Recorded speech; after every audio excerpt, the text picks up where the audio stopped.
So got this guy right up here. There's a underneath. Got the alternator here. Sorry, this is the alternator. Behind it, compressor unit. Over to the side here, there is a bolt up in there. Where is it? It's just beyond, just out of focus here. And that's what the tensioner is. I had to just get it off the 15 millimeter 15 millimeter wrench.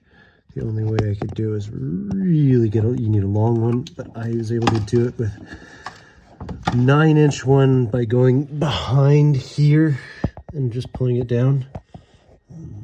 Sorry, this is a weird angle. Yeah, going in there. Go.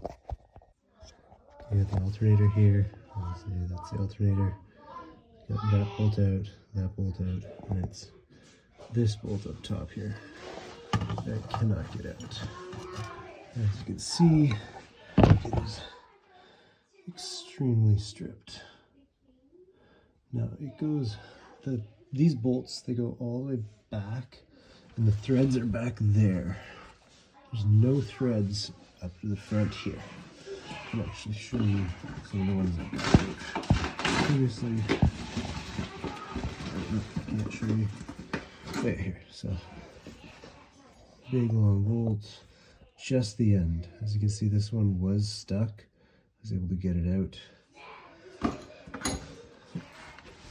And so I tried to drill some relief here. There's some small drill hole there.